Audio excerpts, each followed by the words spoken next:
Hello everyone, welcome back to cricket steps. और दोस्तों, आज मैं आपसे बात करने वाला हूं कि आपने अपने नो बॉल को कैसे कंट्रोल करना है।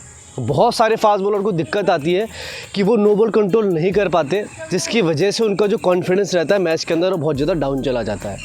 अगर आप एक ओवर में एक नो बॉल डाल देते हो और उसके अगली बॉल पे जो फ्री हिट होता है उस पर आपको छक्का लग जाए या चौका लग जाए तो आपका कॉन्फिडेंस ऑटोमेटिकली डाउन हो जाता है। आप कितने भी अच्छे बॉलर हो, वो बहुत ज़्यादा डिस्टर्ब करता है आपको। उसके बाद जब आप आगे का स्पेल करते हैं, जब आप आगे की बॉलिंग करते हैं तो आपका जो कॉन्फिडेंस होता है वो हमेशा डाउन रहता है। तो आपका जो कॉन्फिडेंस रहता है वो हमेशा डाउन रहता है। फिर आप विकेट लेने के लिए नहीं जाते हो, फिर आप बचने की सोचते हो कि मैं कैसे बचूं। और जब आपकी मेंटेलिटी ये आएगी कि मैं बचने जा रहा हूं तो फिर आप और रन खा जाते हो, राइट। तो नो बॉल डालना, जैसे मैंने काफ़ी लोगों से सुना है, नो बॉल डालना तो एक क्राइम है होने वाला है। प्लस आपके ओवर में एक्स्ट्रा रन भी जाते हैं, जिसकी वजह से कई बार आपकी टीम भी हार जाती है, आप भी बहुत ज़्यादा डाउनग्रेड फील करते हैं। तो इसका सोल्यूशन कैसे निकाल सकते हैं? तो वीडियो शुरू करने से पहले अगर आपके माइंड के अंदर भी कोई भी सवाल है जो आपको परेशान करता है रिगार्डिंग आपको क्रिकेटिंग का कोई सवाल है, उसके लिए आप हमारा व्हाट्सएप ग्रुप ज्वाइन कर सकते हैं, जिसका लिंक हमारे डिस्क्रिप्शन में अवेलेबल है। सबसे पहले गाइस मैं आपसे बात करने वाला हूँ कि आपको सबसे पहले आप बैटिंग बॉलिंग में कोई भी चीज़ इम्प्रूव करना चाहते हैं तो आपके माइंड में सबसे पहली चीज़ ये होनी चाहिए कि आपको प्रॉब्लम को रेक्टिफाई करना है कि एक्चुअली मैं नो बॉल कर रहा हूँ तो क्यों कर रहा हूँ। जब आपको ये समझ आ जाएगा कि आप नो बॉल कर रहे हो वो क्यों कर रहे हो, उसके बाद आपको उस पर सॉल्यूशन अप्लाई करना है, जो मैं आपको बताने वाला हूँ। फिर जब आप सॉल्यूशन को अप्लाई करेंगे तो आपका बहुत ज़्यादा टाइम वेस्ट होने से बच जाएगा और जल्दी आपके पास रिजल्ट आ जाएंगे। तो हम इस वीडियो के अंदर आपको 2 ड्रिल ऐसी बताने वाला हूँ जो आपके नो बॉल की प्रॉब्लम को हमेशा के लिए ख़त्म कर देंगी, राइट। बताऊँगा कि कैसे करना है और क्या कर रहे हैं। तो आइए सबसे पहले बात कर लेते हैं कि गलती कहाँ पर करते हैं हम लोग, उसको हम लोग रेक्टिफाई करेंगे। 2 तरीके के फास्ट बॉलर्स होते हैं, हमेशा ध्यान रखिएगा। एक वो फास्ट बॉलर्स होते हैं जो बहुत एक्सप्लोसिव होते हैं, जिनके लोअर पार्ट में बहुत ज़्यादा जान होती है, राइट। तो जब भी वो बॉलिंग करते हैं अपने जंप के मार के बाद उनका जो ये वाला पैर होता है, जो लैंडिंग फुट होता है, वो ज़रूरत से ज़्यादा खुल जाता है। थोड़ा साइड से दिखाइए प्लीज़। जैसे सपोज मैं यहाँ पर मैं बॉल डालने के लिए आया, ऐसे करके उनका ये जो पैर है ऐसे वो बहुत ज़रूरत से ज़्यादा खुल जाता है। अब आप ये देखो तो ये लाइन से आगे जा रहा है मेरा पैर, ठीक है, क्योंकि वो क्या करते हैं, उनका लोअर बॉडी पार्ट इतना अच्छा उन्होंने ट्रेन किया हुआ होता है, इतनी एक्सप्लोसिव पावर उसके अंदर होती है कि उनको पता ही नहीं चलता है कि उनकी बॉडी जब आगे ट्रैवल करती है तो उनका पैर क्या होता है, आगे निकल जाता है। कईयों का पैर यहाँ भी पड़ता है, कईयों का पैर यहाँ भी पड़ता है, ठीक है। सबसे बड़ी प्रॉब्लम आपको ये आइडेंटिफाई करनी है, मतलब देखना है कि क्या आप इस कैटेगरी के अंदर तो नहीं आता। ये पहली कैटेगरी है। उसके बाद सेकंड कैटेगरी की आपसे बात करता हूँ। अब होता क्या है कि हम लोग जैसे अपनी जंप के लिए मार्क करते हैं। सपोज जैसे मैं मार्क करता हूँ तो मैं ऐसे करता हूँ, ये मैंने किया और मैंने ऑलरेडी यहाँ पर एक मार्क लगा रखा है, मैं यहाँ से जंप करता हूँ मानो। अब होता क्या है कि जब भी आप मार्क दिखा दीजिए एक बार, कोई बात नहीं, ये मार्क है, ठीक है, ये डिस्टेंस देख लो आप, ठीक, मार्क और डिस्टेंस देख लो।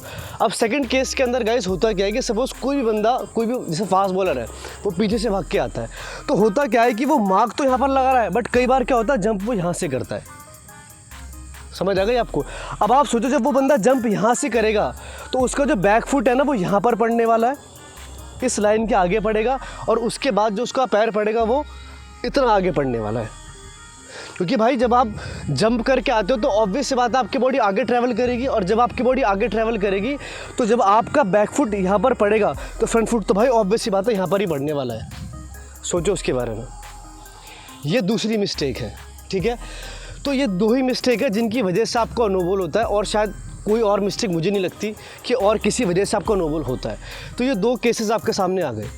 अब आपको उस पर क्या करना है, अब आपको उस पर यह समझना है कि मैं कौन से केस के अंदर आता हूँ और कैसे मैं इसका सॉल्यूशन निकालने वाला हूँ। आपने क्या करना है, अपने किसी भी फ्रेंड से साइड से, जिस एंगल से भी वीडियो बन रहा है, उससे बोलो कि आप ना इस साइड से वीडियो बनाओ मेरा, और ये देखो कि मेरा जो पैर है, मेरा पैर कितना खुल रहा है, सबसे पहली बात।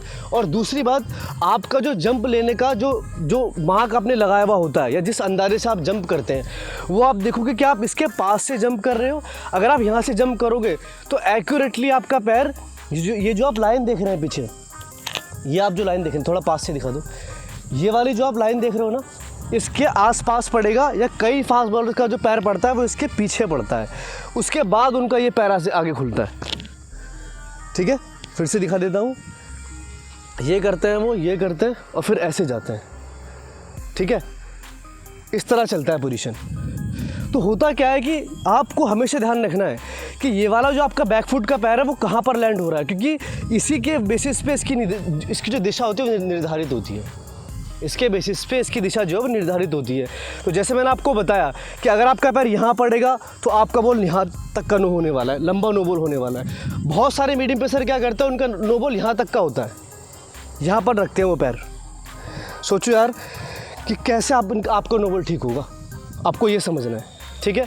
तो उपाय क्या है इसका, आप सबसे पहले ये समझना है। सबसे पहला उपाय, अगर आपका पैर ज़्यादा खुलता है फर्स्ट कंडीशन में, अगर आपको कोई दिक्कत है पहली कंडीशन में अगर आप हो, तो पहली कैटेगरी वालों के लिए सोल्यूशन ये है कि आपको जो बैक फुट है थोड़ा सा लाइन से पीछे रखना है और ये वाला जो पैर है उसको खुलने देना है पूरा।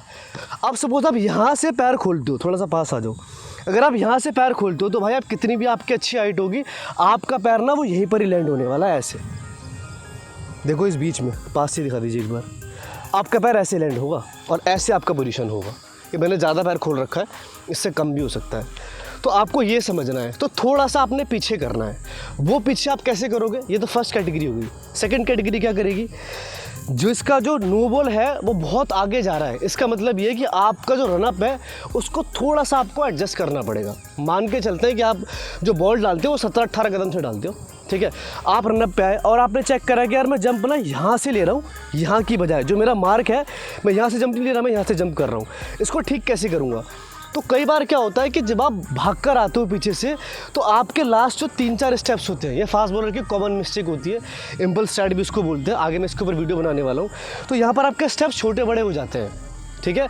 अब जब स्टेप छोटे बड़े होते हैं तो जो मैंने मार्क करा हुआ होता है वो मार्क से हम जंप नहीं कर पाते, आगे से करते हैं। तो आपको ये देखना है कि मेरा स्टेप्स कहाँ पर ब्रेक हो रहा है, ठीक है। यह आपको खुद देखना है। जब आप बॉलिंग करेंगे तो आपको खुद समझ में आएगा, या आपको खुद अपनी अंडरस्टैंडिंग लगानी है कि मैं 18 कदम से बॉल कर रहा हूँ तो मैं कहाँ से जंप कर रहा हूँ, या मैं 19 कदम से बॉल करूँगा तो कहाँ से जंप कर रहा हूँ, ठीक है। आपको इसमें एडजस्टमेंट क्या करना है वो भी सुन लो। अगर आपका 17-18 कदम का रन है या 14 कदम का रन है तो एक स्टेप पीछे से दौड़ो ताकि आप यहाँ से जंप ले सको, ठीक है। अगर कई बार आपको ऐसा लगता है कि रनअप आपको बहुत लंबा लग रहा है और इस पे आते आते तक आपकी एनर्जी खत्म हो जाती है और आप यहाँ से जंप ले लेते हो, मतलब यहाँ से जंप कर लेते हो आप, ठीक है, जो मार्क नहीं होता। तो क्या करो, आप थोड़ा सा एक आध कदम रनअप को छोटा कर दो, समझ आ गई।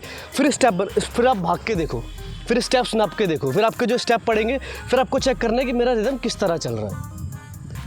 समझ में आ गई आपको बात, ये बात ध्यान रखना। तो ये 2 तरीके हैं जिस पर आपने काम करना है। उसके बाद आप क्या कर सकते हैं, छोटे रनअप से, जैसे आप सपोज़ मेरा रनअप मानो 18, 19 या 21 कदम का है, तो यहाँ से सपोज़ 5-6 कदम पे यहाँ से आपने बॉल डालना है और यहाँ से ये ध्यान रखना है कि आपका जो पैर है वो यहाँ आना चाहिए, ठीक है, बैक फुट का पैर, और फ्रंट फुट का यहाँ आना चाहिए। कोशिश करें कि आपका जो बैक लेग है वो यहीं से शुरू हो, यहीं पर ही फिनिश हो, यहीं पर ही मतलब स्टे करे, उसके बाद ये पैर आगे जाए। समझ आ गया आपको, ये आपने ध्यान देना है। तो ये आपने टेक्निक करनी है। सबसे पहले आपने क्या करना है कि आपने छोटे रनअप से बॉल करना है। दूसरा आपने इसको मैनेज करना है, इसको देखना है कि मैं जंप कहाँ से कर रहा हूँ। तीसरा आपने देखना है कि जो मेरा फ्रंट लेग है वो कितना ज़्यादा खुलता है, ठीक है। वैसे तो बहुत कम फास्ट बॉलर होते हैं जिनके जो लोअर पार्ट में बहुत ज़्यादा ताकत होती है, जिसके बेसिस पे उनका पैर बहुत आगे तक खुलता है, लेकिन मेन दिक्कत ये मार्क वाली होती है। इस पर आपको क्या करना है, अपने रनअप को मार्क करना है। अपने रनअप को ये देखना है कि मैं थोड़ा बहुत एडजस्ट करके या तो आगे करूँगा या तो पीछे करूँगा और देखूँगा कि मैं यहाँ से जंप क्यों नहीं कर पा रहा। समझ में आ गया आपको। आप साइड से वीडियो बनाएंगे तो आपको समझ में आ जाएगा। ये 2 चीज़ें आपको करनी है। इसके साथ मैं आपको एक चीज़ और बताना चाहता हूँ, आप हमेशा ध्यान रखना, जो भी आप प्रैक्टिस के अंदर करते हो, अगर आप प्रैक्टिस के अंदर मजाक से बॉल डालते हो, अगर आप प्रैक्टिस में बॉल डालते हो सीरियस नहीं रहते हो, तो वही चीज़ आपके मैच के अंदर आने वाली है। आप कितने भी दम लगा लेना, क्योंकि भाई मैच के अंदर भी तो वही इंसान जा रहा है ना जो यहाँ पर प्रैक्टिस करता है। अब आप यहाँ पर प्रैक्टिस में हम क्या करते हैं, मैं आपको अपनी बता रहा हूँ। स्टार्टिंग में क्या करता था, मैं कुछ भी करता था प्रैक्टिस में, बॉल डाल रहा हूँ, नो बॉल डाल रहा हूँ, कोई मतलब ही नहीं है। फिर जैसे मैच के अंदर आते हो तो आपके माइंड के अंदर क्या डर आता है, यार नो ना हो जाए, और नो होते के साथ ही फिर बैट्समैन आपको खोल देता है पूरा, इतना मारता है आपको। अच्छे मैच की बात बता रहा हूँ मैं, क्योंकि आपका जो कॉन्फिडेंस है वो तो डाउन हो जाता है। अब आप एक ओवर में 2-2 नो बॉल डालोगे, फिर उस पर चौके खाओगे, तो एक ओवर का आपका जो एक ओवर है वो 15-20 रन का तो वैसे ही चला गया। तो कोई भी कप्तान आपको बॉल नहीं देने वाला। इस बात से आपने क्या सीखा, इस बात से आपको भाई ये सीखना है कि मेरे को प्रैक्टिस के अंदर नो बॉल करनी ही नहीं है। अभी मैं प्रैक्टिस करने के लिए जा रहा हूँ, तो ये हम लोगों ने वो बना रखा है बॉक्स, हमें इसके आगे नो बॉल नहीं करना। समझ में आ रही है बात। और नो बॉल डालना भाई क्राइम है, क्राइम। इसको आपको एडजस्ट करना पड़ेगा और प्रैक्टिस से दूर हो जाएगा। जो मैंने आपको कंडीशन बताई, मैंने भी इस पर काम किया था तो मैंने इसे इम्प्रूव कर लिया। एक चीज़ मैं आपको और बताना चाहता हूँ, छोटी सी चीज़ है, इसे बंद करेंगे।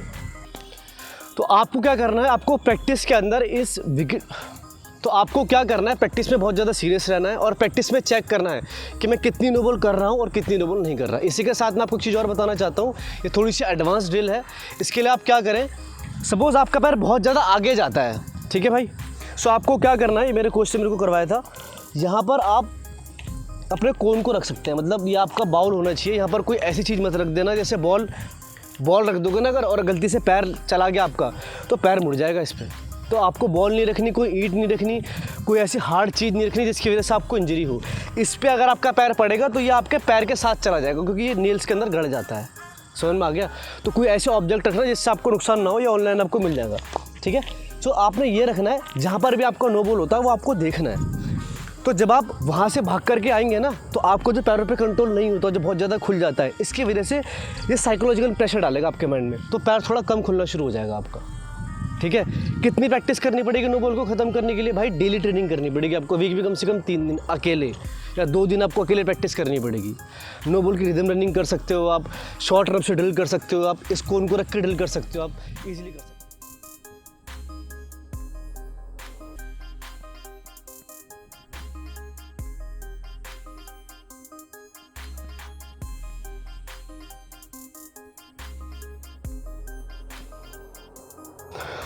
सो गाइस, जैसा आपने देखा कि मैंने थोड़ी सी ड्रिल परफॉर्म करी, इस तरह की ड्रिल्स आप कर सकते हैं, थोड़े पास से भी कर सकते हैं, थोड़ा दूर से भी कर सकते हैं। तो आई होप कि गाइस आपको वीडियो अच्छा लगा होगा। अगर आपको वीडियो अच्छा लगा तो आपको पता है क्या करना है। With this thank you so much. और अगर आप भी अपनी गेम को डेवलप करना चाहते हैं, मेंटली फिजिकली ग्रो होना चाहते हैं, तो आप हमारी पर्सनल ट्रेनिंग प्रोग्राम को ज्वाइन कर सकते हैं। इसका लिंक हमारे डिस्क्रिप्शन में अवेलेबल है। Bye bye, take care, thank you so much.